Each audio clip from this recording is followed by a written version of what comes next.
আসসালামু আলাইকুম রহমতুল্লাহ। প্রিয় গাইবান্ধা জেলাবাসী, আপনারা কেমন আছেন? আপনারা ভালো আছেন? আলহামদুলিল্লাহ রাব্বিল আলামিন, ওয়াসসালাতু ওয়াসসালামু আলা রাসূলিহিল কারীম ওয়া আলা আলিহি ওয়া সাহবিহি ওয়া আহলি বাইতি আজমাইন। গাইবান্ধা জেলা 10 দলীয় নির্বাচনী অক্ষ কর্তৃক আয়োজিত আজকের এই নির্বাচনী জনসভার সম্মানিত সভাপতি, মঞ্চে বসা আমাদের প্রিয় সংগঠন বাংলাদেশ জামাতে ইসলামী সহ সকল বন্ধু প্রতিম প্রিয় সংগঠনের কেন্দ্রীয়, আঞ্চলিক এবং স্থানীয় নেতৃবৃন্দ, প্রিয় গাইবান্ধা জেলাবাসী এবং সাংবাদিক বন্ধুগণ, আজ আমি আপনাদের সামনে সত্যিকার অর্থে কোনো বক্তৃতার ফুলঝড়ি ছড়াতে আসিনি। আমি এসেছি আপনাদের একজন হয়ে বাংলাদেশের অতি গুরুত্বপূর্ণ উত্তরাঞ্চলের একটি গুরুত্বপূর্ণ জেলা এই গাইবান্ধার মানুষের সুখ এবং দুঃখের সাক্ষী হতে। আমি এসেছি গত 15.5 বছর স্বৈর শাসনের জাতাকলে যারা পিষ্ট হয়েছেন, এই বন্ধুগণ, এই শ্রোতা বন্ধুগণ, আপনারা বসেন। এই ভাই, আপনি কথা শুনেন তো। এই যে ভাই, আপনি কথা শুনেন। এই যে ভাই, উনাকে আমি বলছি, উনাকে আপনি বসেন।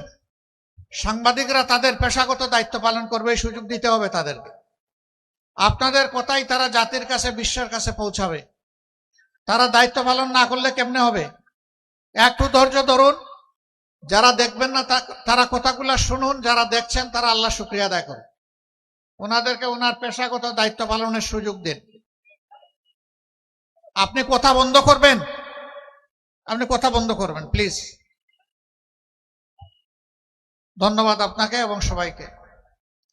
তো বলছিলাম যে আমি এসেছি 15.5 বছর গোটা দেশ এবং জাতি ফ্যাসিবাদের কবলে পড়ে যে নির্যাতিত হয়েছে, সেই নির্যাতিত মানুষের কণ্ঠ হয়ে।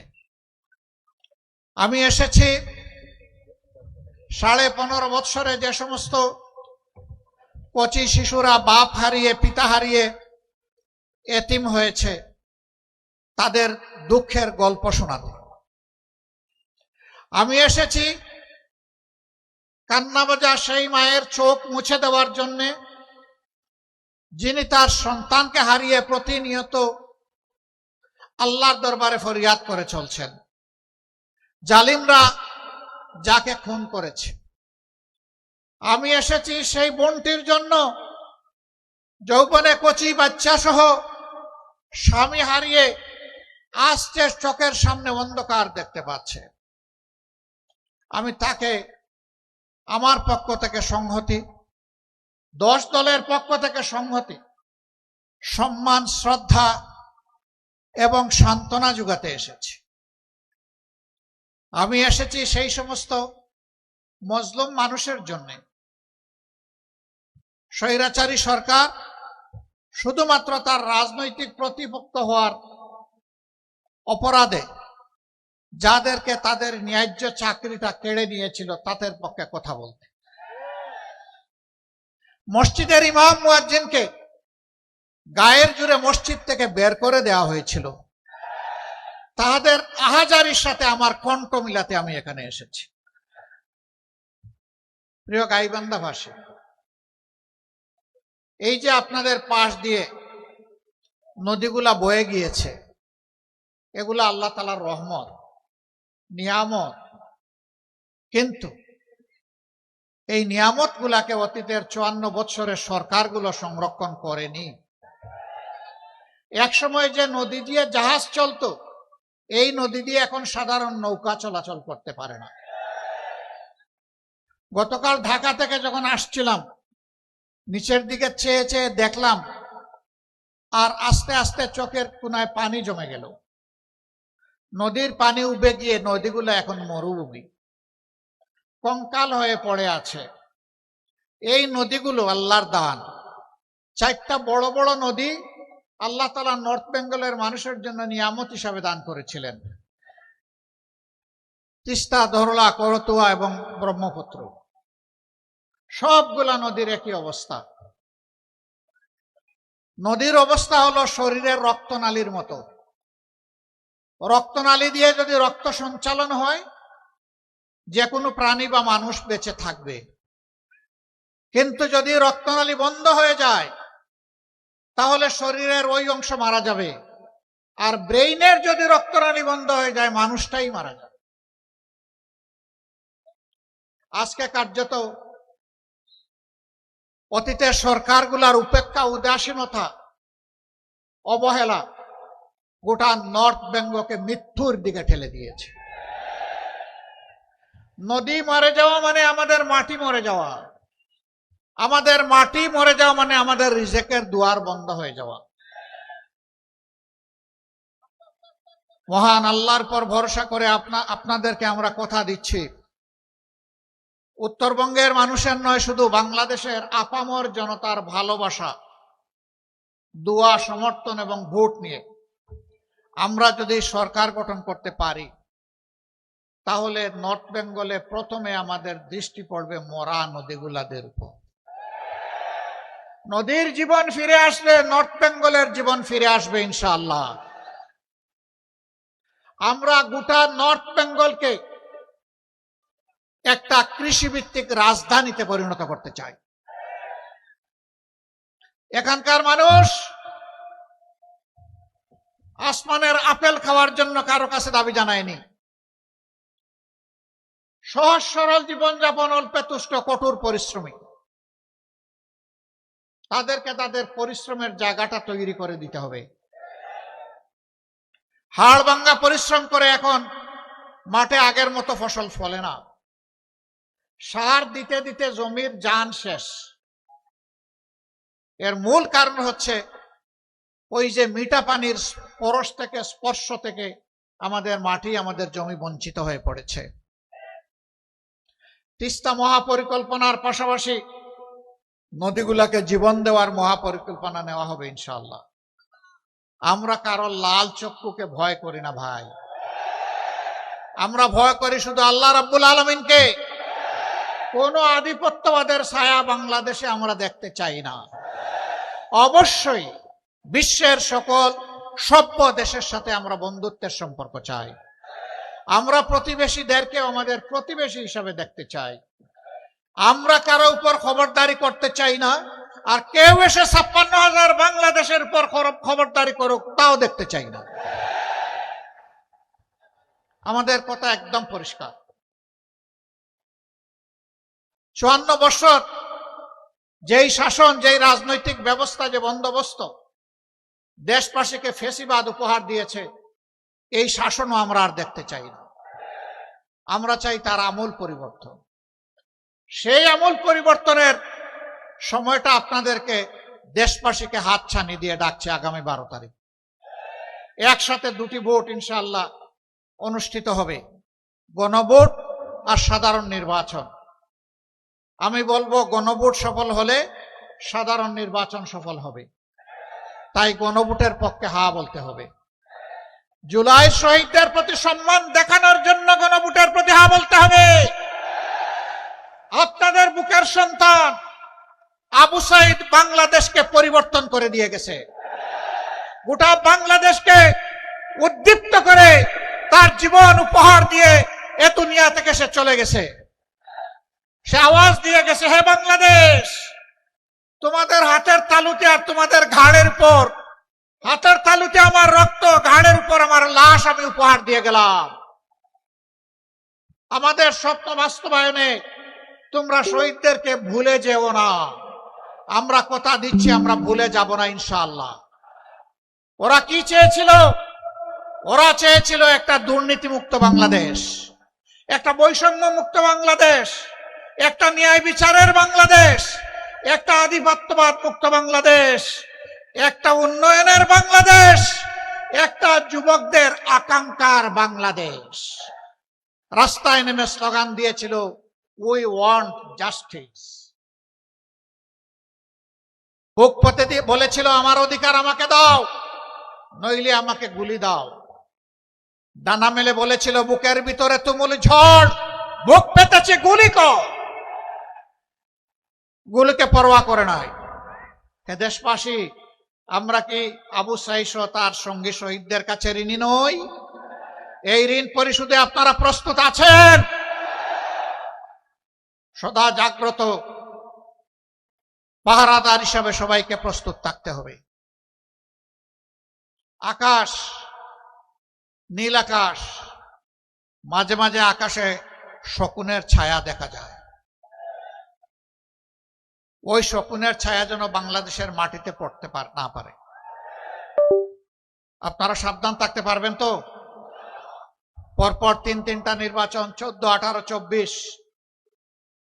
আমাদের যুব সমাজ, আমাদের সাধারণ মানুষ, আমাদের ভাইয়েরা বোনেরা একটাও ভোট দিতে পারে নাই। যুব সমাজ তাদের জীবনেও একটা ভোট দিতে পারে নাই। এবার অনেক অপেক্ষার পর আগামী 12 তারিখ আসছে। এই 12 তারিখ শহীদদেরকে সম্মান করতে গিয়ে বাংলাদেশের বস্তা পছা অতীতের 54 বৎসর যেই ব্যবস্থা শাসকদেরকে দুর্নীতিবাজ, চাঁদাবাজ, দখলবাজ, মামলাবাজ, হত্যাকারী, খুনি, ধর্ষক এবং আয়নাগরের নায়ক নায়িকা বানায়, তা পরিবর্তন করে দেওয়ার জন্য আমরা হা ভোট দেব ইনশাআল্লাহ। হা ভোটের পক্ষে জোয়ার তুলতে হবে। সেই হা ভোটের জোয়ারে অতীতের বস্তা পচা সমস্ত ব্যবস্থা যেন ভেসে যায়। এরপরে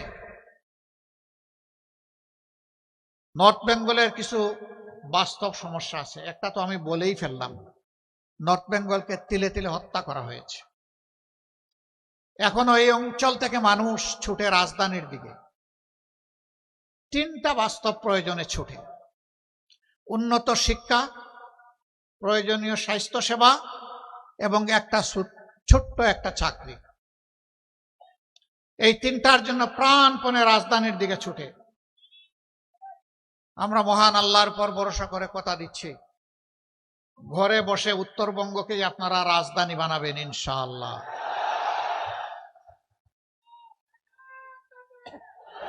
আমরা যুবকদের হাতে আমরা বেকার ভাতা দেব না। বেকার ভাতা বেকার তৈরির কারখানায় পরিণত হবে। আমাদের যুবকরা বেকার ভাতা চায় না। আমাদের যুবক যারা আছে তারা তাদের হাতে তাদের ন্যায্য কাজটা চায়। আমরা ইনশাআল্লাহ প্রত্যেকটা যুবক যুবতীর হাতকে আমরা বাংলাদেশের দেশ গড়ার কারিগরের হাতে পরিণত করি। আমরা তাদেরকে বাস্তব শিক্ষা দিয়ে দক্ষতা তাদের হাতে আমরা তুলে দেব। এরপরে গৌরবের সাথে দেশে হোক প্রবাসে হোক সম্মানের সাথে সে আয় রোজগার করবে, চাকরি করবে, ব্যবসা করবে ইনশাআল্লাহ। আমরা উত্তরবঙ্গকে পুরা একদম ইন্ডাস্ট্রিতে পরিণত করতে চাই। এটা সম্ভব। এখানে বাংলাদেশের শস্যের 3 ভাগের 1 ভাগ। সারা বাংলাদেশকে উত্তরবঙ্গ ধান চাল সরবরাহ করে, গম সরবরাহ করে, ভুট্টা সরবরাহ করে, আম জাম সরবরাহ করে, লিচু সরবরাহ করে, পেয়ারা কুল সরবরাহ করে। এক কথায় বলতে গেলে বাংলাদেশের এটি হচ্ছে খাদ্যের একটি ভান্ডার। কিন্তু আফসোস, কৃষক তো উৎপাদিত মূল্যের সঠিক মূল্য পায় না। পণ্যের মূল্য কেন পায় না জানেন? 2টা কারণে পায় না। একটা হচ্ছে মধ্য স্বত্বভোগীরা এসে এখানে কামড় দেয়, আর একটা হচ্ছে ঘাটে ঘাটে চাঁদাবাজরা অস্থির করে তোলে।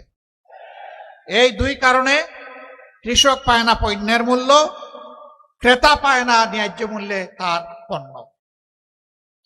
আমরা সেই চাঁদাবাজদেরকে নির্মূল করব ইনশাআল্লাহ। ভয় পেও না চাঁদাবাজ, তোমরাও এই সমাজের মানুষ।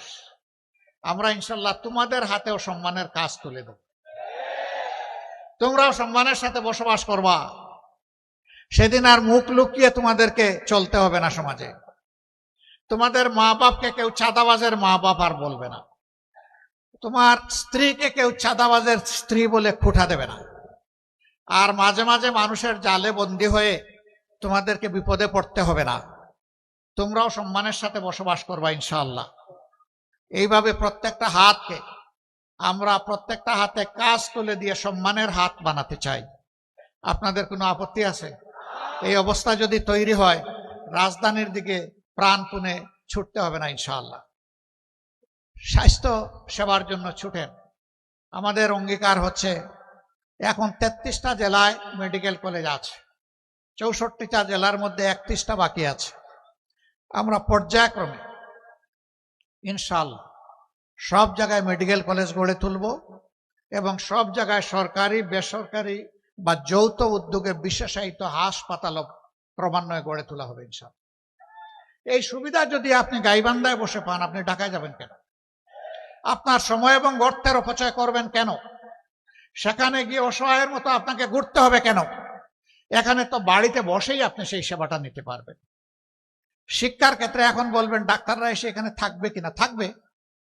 যখন সে দেখবে মানসম্মত শিক্ষা প্রতিষ্ঠান এখানে পরিচালিত হচ্ছে, গড়ে উঠেছে, তার সন্তানের শিক্ষা দীক্ষায় কোনো সমস্যা হবে না, তখন সেও সানন্দে এখানে থাকবে। দুটি কারণে, একটি হলো জীবন এখানে সহজ, পণ্যের দাম এখানে কম এবং সে তাজা সবকিছু পাবে। সবচেয়ে বড় কথা হলো শহরের একটা কবিতা আছে, ইট পাথরের বাড়ি হেতা ইট পাথরের ঘর, কেহ নহে কারো হেতা সবাই সে তাপ। এ হচ্ছে জড় সভ্যতার কবিতা। আর গ্রামে যখন আসবে তখন দেখবে যে মানুষ বড়ই প্রাণ খোলা, মানুষ সম্মান করে, ভালোবাসে, মর্যাদা দেয়, যেটা শহরে পাওয়া যায় না। মানুষের ভালোবাসার জালে তারা বন্দী হয়ে এখানেই থাকবে ইনশাআল্লাহ। আমরা এই তিনটা জিনিস যদি নিশ্চিত করতে পারি, উন্নত শিক্ষা, মানসম্মত স্বাস্থ্য সেবা এবং সকলের হাতে হাতে কাজ, তাহলে আলহামদুলিল্লাহ নগর আর সাগরের ব্যবধান দূর হয়ে যাবে, কোনো ব্যবধান থাকবে না। আমরা আর মরুভূমির বাংলাদেশ দেখতে চাই না। আমরা উর্বর বাংলাদেশ গড়ে তুলব। উর্বর হবে আমাদের জনশক্তি, উর্বর হবে আমাদের মাটি। আমরা এই দেশকে ভালোবাসি, আমরা মানুষকে ভালোবাসি। চরম বিপদে আপনারা সাক্ষী, আমাদের নেতৃবৃন্দ জেলে গিয়েছেন, ফাঁসির কাস্টে ঝুলেছেন হাসতে হাসতে।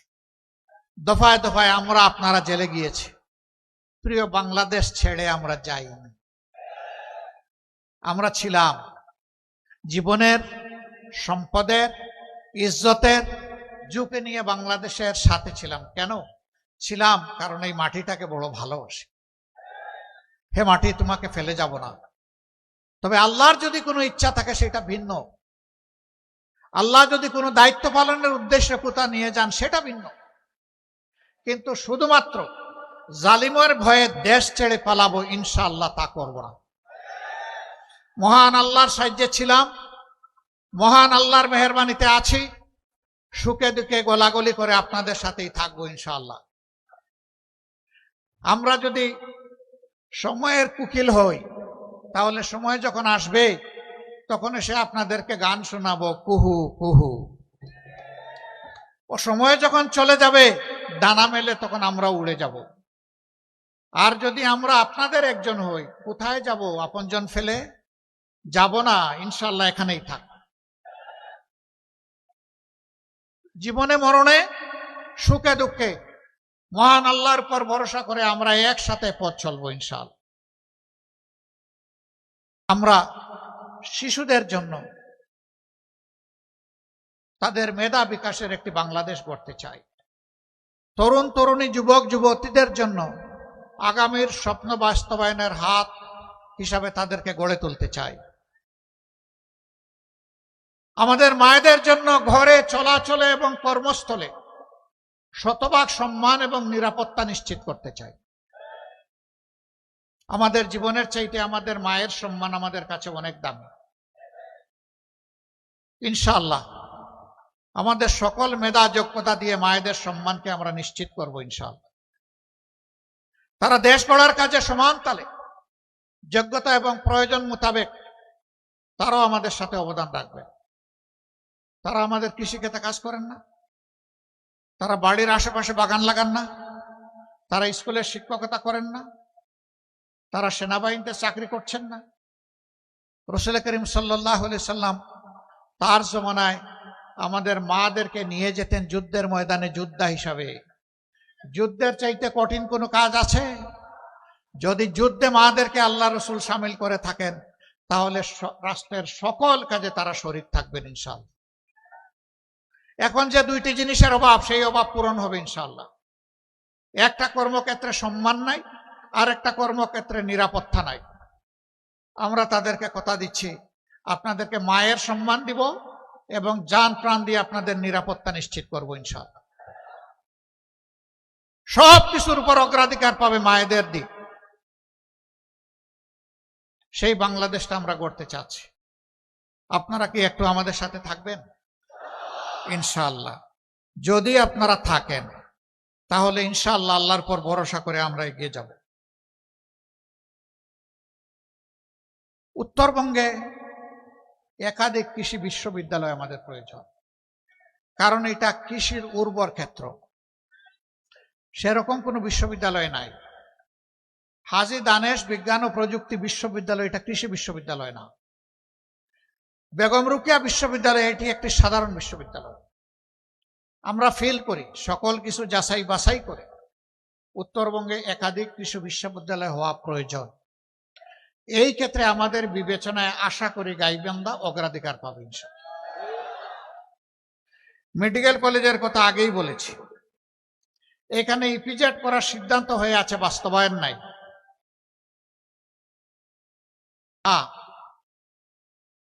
ইপিজেড এখানে হওয়া উচিত কর্মসংস্থানের জন্য এবং আমাদের উৎপাদিত যে সমস্ত পণ্য আছে সেইগুলাকে প্রসেসিং করা, বাজারজাত করা, বিশ্ব বাজার ধরার জন্য, বাংলার বাজার ধরার জন্য প্রয়োজন আছে। আমরা অবশ্যই এটার দিকে মনোযোগ দিব ইনশাআল্লাহ, আপনারা দোয়া করবেন। তারপরে বালাসী বাহাদুরপুর নাকি না বাহাদুরাবাদ, একটা সেতু দুই দিককে বিচ্ছিন্ন করে রেখেছে। আমরা চেষ্টা করব দুইটাকে জোড়া দিয়ে দিতে, আপনারা দোয়া করবেন ইনশাআল্লাহ। এটা বড় কাজ না, বড় মনের প্রয়োজন, বড় ভীষণের দরকার। আমাদের চুরির টাকাগুলো যদি আমরা ফেরত পাই আর নূতন চোরদের হাত যদি আমরা অবশ করে দিতে পারি, বাংলাদেশের উন্নয়ন লাফিয়ে লাফিয়ে হবে ইনশাআল্লাহ, লাফিয়ে লাফিয়ে হবে। আপনারা দোয়া করবেন। তারপরে ফুলচুড়ি সাগাটা নদী শাসন না, শুধু ফুলকড়ি সাগাটা না, সকল নদীগুলোকে শাসন করব না।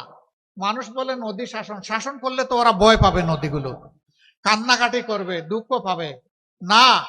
নদীকে আপন করে তুলে নিব, আমাদের সন্তান বানাবো প্রত্যেকটা নদীকে ইনশাআল্লাহ। নদীগুলাকে, সন্তানকে যেভাবে মানুষ লালন পালন করে, আমরা নদীগুলাকে কুলে নিয়ে সেইভাবে লালন পালন করব ইনশাআল্লাহ। নদীমাতৃক বাংলাদেশ।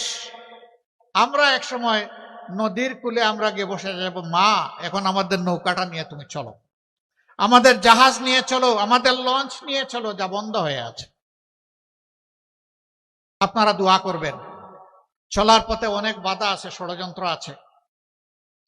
সেই বাধা ষড়যন্ত্র আল্লাহ তাআলা যেন অতিক্রম করতে আমাদেরকে সাহায্য করেন। আমি পরিশেষে ন্যায় এবং ইনসাফের প্রতীক দাঁড়িপাল্লায় 10 দলের পক্ষ থেকে 5টি আসনে এখানে 5 জনকে মনোনয়ন দেওয়া হয়েছে। সবাইকে আপনারা চিনেন। তারপরে আমার নৈতিক দায়িত্ব আপনাদের কাছে আমাদের ভাইদেরকে আমানত হিসেবে উপহার দিয়ে যাওয়া। আপনারা এই আমানত কবুল করবেন, সাথে থাকবেন, পাশে থাকবেন, লড়ে যাবেন, আল্লাহর পর ভরসা করে বিজয় ছিনিয়ে আনবেন। আপনাদেরকে মুবারকবাদ। 1 নম্বর আসনে জনাব অধ্যাপক মাজেদুর রহমান। এই আসনে আগেও জামাতে ইসলামীর প্রতিনিধিদেরকে এলাকার মানুষ তারা নির্বাচিত করেছিলেন। আমরা সেই এলাকার মানুষকে ধন্যবাদ জানাই, কৃতজ্ঞতা জানাই। এবার আমরা তার হাতে ইনসাফের প্রতীক পাল্লা তুলে দিলাম। ধরো, ছেড়ে দিলা কেন? তোমার হাতে তুলে দিচ্ছি তো, তুমি তো ধরবা। আপনারা ইনসাফের প্রতীকের সাথে থাকবেন ইনশাআল্লাহ। এসপায়ার বাংলাদেশ, আমাদের স্বপ্নের বাংলাদেশের সাথে থাকবেন। সবাইকে ধন্যবাদ। 2 নম্বর আসনে সদরের আসন, ইনিও সাবেক উপজেলা চেয়ারম্যান, আরেকজন সাবেক উপজেলা চেয়ারম্যান, যিনি গাইবান্ধা জেলার সম্মানিত আমির জনাব আব্দুল করিম, তার হাতে আমরা ইনসাফের প্রতীক তুলে দিলাম। এই মানুষগুলাকে দেখতে মায়া লাগে, আসলেই লাগে। হ্যাঁ, যারা দেশ এবং জাতির জন্য পেরেশান হয়ে কাজ করে, মানুষের অন্তরে আল্লাহ তাআলা তাদের প্রতি ভালোবাসা তৈরি করে দেয়। আমরা দোয়া করি এই গাইবান্ধা জেলার প্রত্যেকটি ঘরে ঘরে সেই ভালোবাসার মানুষ যেন আমাদেরকে দান করেন। সবাইকে ধন্যবাদ। 3 নম্বর আসনে অধ্যক্ষ মৌলানা নজরুল ইসলাম সাহেব, ডান দিকে আসেন ভাই, বামে দিব না, ডানে আসেন। আমরা ডানপন্থী রে ভাই, ডানে আসেন। আলহামদুলিল্লাহ। আমরা কোন পন্থী? আমরা কোন পন্থী? ডানপন্থীরাই আল্লাহর মায়ার মানুষ। আল্লাহ তাআলা 2টা পন্থা দান করেছেন, একটা ডান পন্থা, একটা বাম পন্থা। আমরা ইনশাআল্লাহ ডানপন্থী। ওনার হাতে আমরা তুলে দিলাম ইনশাআল্লাহ। তিনিও সাবেক উপজেলা চেয়ারম্যান, একজন নির্যাতিত মানুষ, যাকে আজীবনের জন্য অন্যায়ভাবে শাস্তি দেওয়া হয়েছিল। ও মওলা, তুমি যারে রাখো তারে মারে কে, আর তুমি যারে ধরো তারে ছাড়ে কে। আপনারা আছেন এই ভাইটির সাথে, ধন্যবাদ আপনাদেরকে। তারপরে গাইবান্ধা জেলার সাবেক আরেক আমির, বিশিষ্ট চিকিৎসক, সমাজসেবক, যিনি গরিবের বন্ধু বলে পরিচিত, আমাদের ভাই জনাব ডাক্তার আব্দুর রহিম সরকার। তিনি সরকারে নামের দিক থেকে আছেন, আগামীতে তিনি ইনশাআল্লাহ সত্যিকারের সরকারের অংশ হবেন ইনশাআল্লাহ। আপনারা তার জন্য বুক ভরে দোয়া করবেন, তার বিজয়ের জন্য ইনশাআল্লাহ আপনারা লড়ে যাবেন সমান তালে। সর্বশেষ গাইবান্ধা 5 আসনে সাগাটা ফুলছড়ি, এই আসনে আমরা গাইবান্ধাবাসীকে একজন বীর মুক্তিযোদ্ধা আমাদের পক্ষ থেকে উপহার দিচ্ছি, জনাব আব্দুল ওয়ারেস। তার হাতেও আমরা ইনসাফের প্রতীক দাড়িপাল্লা তুলে দিলাম। ওনারা যুদ্ধ করেছেন 71 সালে, একটি ন্যায় ইনসাফ সাম্যের, একটি অগ্রগতি উন্নয়নের, একটি নিরাপদ বাংলাদেশ দেখার জন্য। তাদের সেই আকাঙ্ক্ষা পূরণ হয় নাই। আপনাদের কাছে আমরা লজ্জিত। এবার যেন সেই আকাঙ্ক্ষা পূরণ হয়ে, আল্লাহ তুমি আমাদেরকে সাহায্য করো। আপনাদের সকলকে মোবারকবাদ। আচ্ছা, সবাই একটু পাল্লা সহ হাত তোলেন। পাল্লা হাতে নেন আর হাতটা তুলেন। 5 জনকে আপনারা একসাথে দেখে নেন। মহান রবের দরবারে সাহায্য চাই। হে আল্লাহ, এই জেলাটাকে তুমি ন্যায় ইনসাফের জন্য কবুল করো, তোমার দিনের জন্য কবুল করো, মানবতার জন্য কবুল করো। সকল ধর্ম বর্ণের মানুষের পর আমরা যাতে ইনসাফ করতে পারি, আমাদেরকে সাহায্য করো। সকল ধর্ম বর্ণের মানুষকে নিয়ে সুন্দরভাবে একটা সুন্দর দেশ, অহিংস একটা বাংলাদেশ যাতে আমরা গঠন করতে পারি, একটা ঐক্যবদ্ধ বাংলাদেশ গঠন করতে পারি। আল্লাহ তাআলা তুমি আমাদেরকে সাহায্য করো। আপনাদেরকে ধন্যবাদ। মূল্যবান সময় কুরবানি ত্যাগ করে এখানে এসেছেন, কথা শুনেছেন, আমাদেরকে আপনারা দোয়া করে দেবেন। আমরা আপনাদের অন্তরে ভালোবাসার একটা বিছানা চাই। অলিক কোনো কথা আপনাদেরকে বলি নাই, অসম্ভব কোনো ওয়াদা আপনাদেরকে দেই নাই। যা বলেছি ইনশাআল্লাহ আল্লাহ তৌফিক দিলে তার উপরই ভরসা করে তা বাস্তবায়ন হবে ইনশাআল্লাহ। এবং সেই বাস্তবায়ন করা অর্থাৎ ওয়াদার ওয়াজিব পূরণ করা হবে আমাদের দায়িত্ব। আমাদের জন্য দোয়া করবেন। আল্লাহ হাফেজ। বাংলাদেশ জিন্দাবাদ। 10 দলীয় নির্বাচনী ঐক্য জিন্দাবাদ। বাংলাদেশ জামাতে ইসলামী জিন্দাবাদ। দাড়িপাল্লার বিজয় হোক। আসসালামু আলাইকুম ওয়া রাহমাতুল্লাহি ওয়া বারাকাতুহু।